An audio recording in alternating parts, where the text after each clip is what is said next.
de toda la vida, desde que yo recuerdo, siempre dibujaba todo a mi alrededor, ¿no? Y pues me atraía sobremanera esa manera de representar la vida que me rodeaba. Pero nunca lo consideré realmente como algo a lo que me iba a dedicar.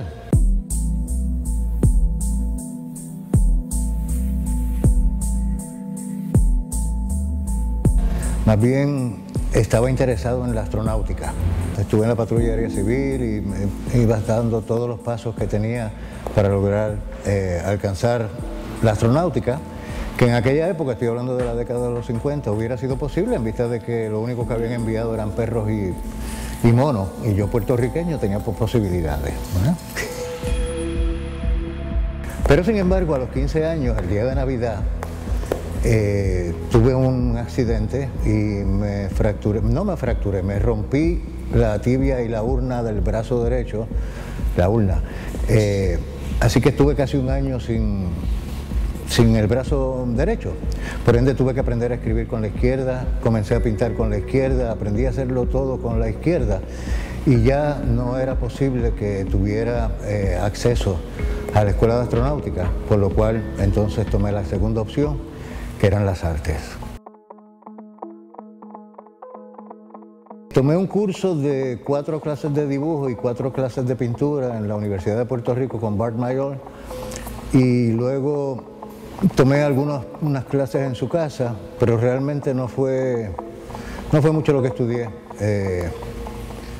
Más bien aprendí pues leyendo sobre el que considero mi maestro, Leonardo da Vinci. Me entrené estudiando su obra y leyendo su tratado de la pintura, pero no podría decir que Leonardo, de él solamente aprendí la pintura, porque aunque me he ganado la vida siempre con el arte, hay una pasión que me cautiva tanto, quizás más, que es la ciencia. De hecho, yo considero que el trabajo más importante que he hecho en mi vida es en la física, no es en el arte.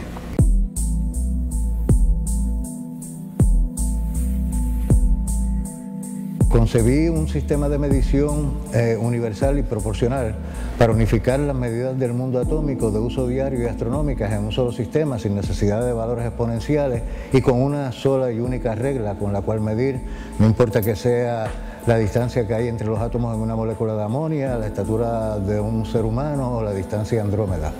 Se basa en el diámetro proporcional y aparente de la Tierra, en el diámetro promedio y aparente de la Tierra.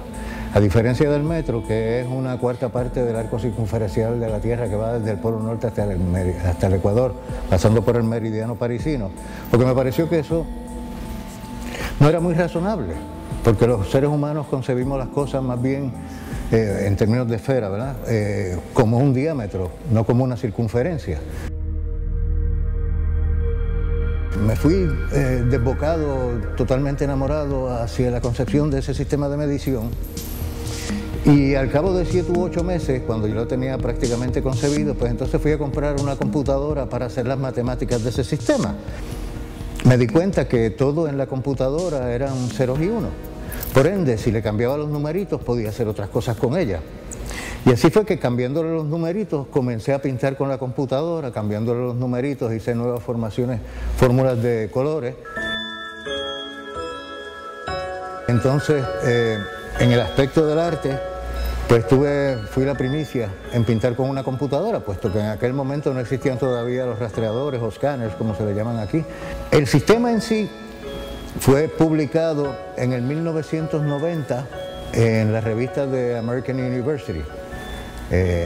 Y el sistema pues se publicó ahí, pero ya antes de eso, en el 1989, había hecho una exposición en el Museo de Arte de Ponce para celebrar el 30º aniversario del museo, que fue la primera exposición en el mundo de obras hechas en computadora, en colores, en tamaño gigante. La obra más pequeña medía 4 por 5 pies y medio, había otra de 7,5 por 7,5 pies y otra de 7,5 pies por 40 pies.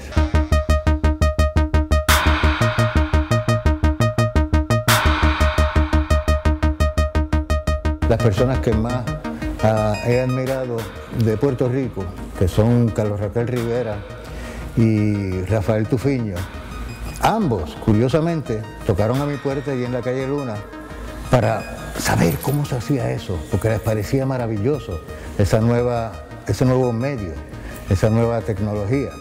En términos del público, pues fue impresionante porque, o sea, que es impresionante para ellos, quiero decir, que se pudiera hacer algo así con una computadora, puesto que las computadoras, como dije anteriormente, solo servían para hacer matemáticas o escribir. Hubo otras personas, claro, que pues, dijeron que eso no es arte, porque se creían que las computadoras hacían las cosas.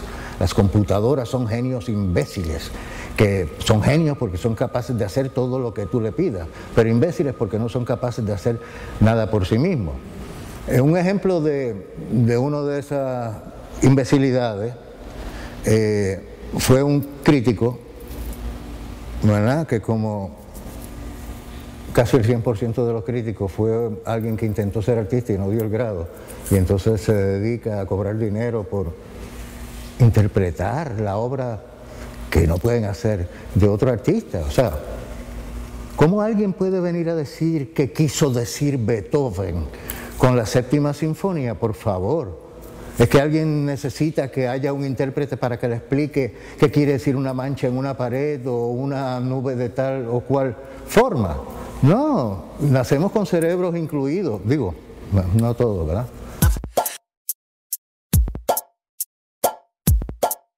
La primera computadora se construyó en 1945 por el laboratorio Bell, tenía 10 pies de alto, 6 de profundo y 100 de ancho, y era capaz de una cosa asombrosa en aquel tiempo. Podía recordar 20 dígitos, y eso en el 1945. La primera computadora que se utilizó con una intención gráfica fue en el 1967 en el cine, y lo único que podía hacer era trazar líneas sobre un celuloide.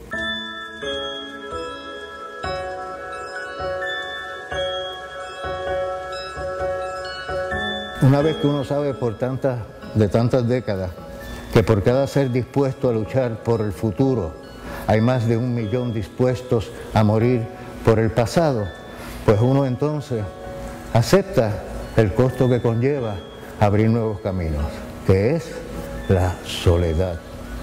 Léase, sol-edad, edad del sol, donde se encuentra la iluminación.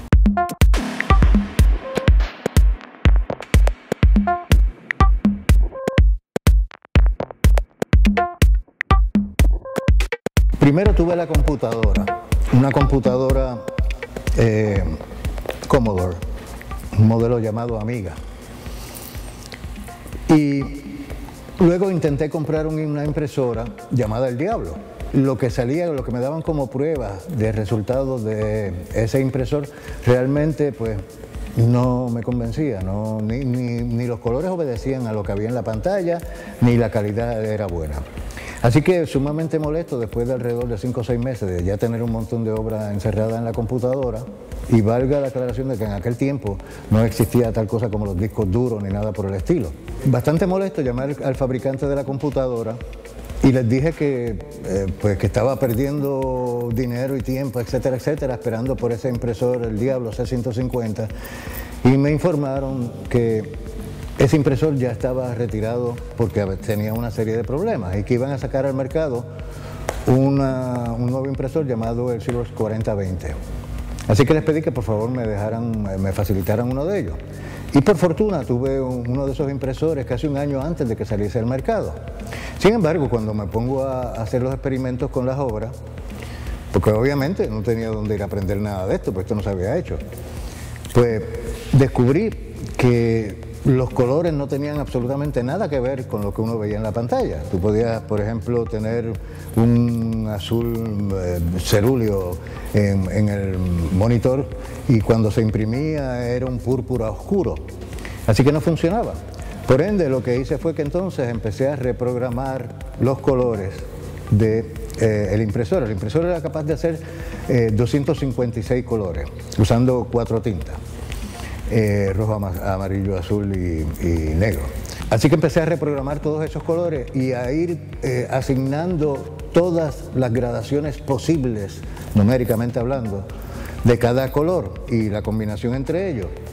De modo que logré sacar una paleta de 4096 colores de un impresor que solamente supuestamente podía hacer 256.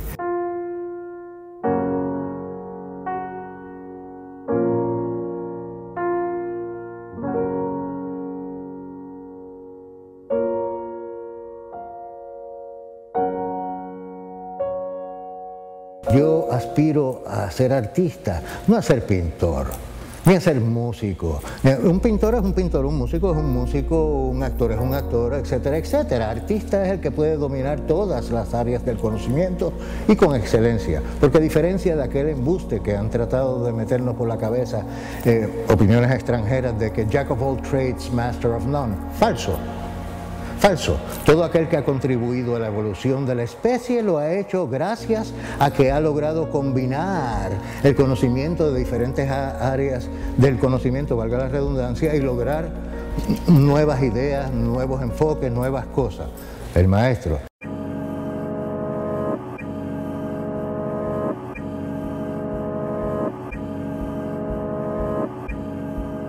Por eso es que mi planteamiento filosófico respecto a cuál es la función del artista debe ser lo que yo llamo el hibridismo, que es el resultado de la unión de dos o más distintos, y no hay una sola cosa que sea creada que no sea la tercera condición de dos distintas que se unen.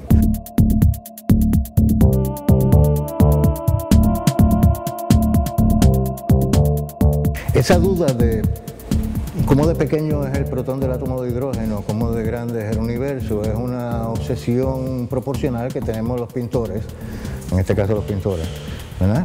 Porque sabemos, por ejemplo, que entre un ojo y otro ojo hay un ojo de distancia, que la nariz mide 1,5 ojos, ¿verdad? Etcétera, etcétera, 7 cabezas del cuerpo, etcétera. Sin embargo, cada persona es diferente a cada otra persona. Y esto se debe a las sutilísimas diferencias en la proporcionalidad, cosas que el pintor tiene que estar observando atentamente, minuciosamente. Sin embargo, ahí entró entonces aquel conocimiento del músico. Pues vamos a hacer una regla que tenga octavas, como un teclado de un piano tiene octavas, ¿verdad? Y puede ser do, ¿verdad? La misma nota, pero en octavas distintas. Así que lo que hice fue que entonces cogí esa escala original, que es la octava terrestre del sistema de medición, y le puse la regla octavas. Por ende, puedo usar la misma regla, como decía antes, no importa que esté midiendo los átomos, la estatura o distancia en la Tierra o las distancias astronómicas. Si uno toma un recipiente y le echa 3 colores diferentes, no puede evitar que se mezclen y surja un color nuevo. Si uno toma un cerebro y le echa muchos conocimientos diferentes, no puede evitar que esos conocimientos se unan y formen unos conocimientos nuevos. A eso es lo que llamo el hibridismo. Si a alguien, algún niño, se le pudiera provocar la curiosidad por el amor y el deseo del conocimiento, sería maravilloso, sería maravilloso.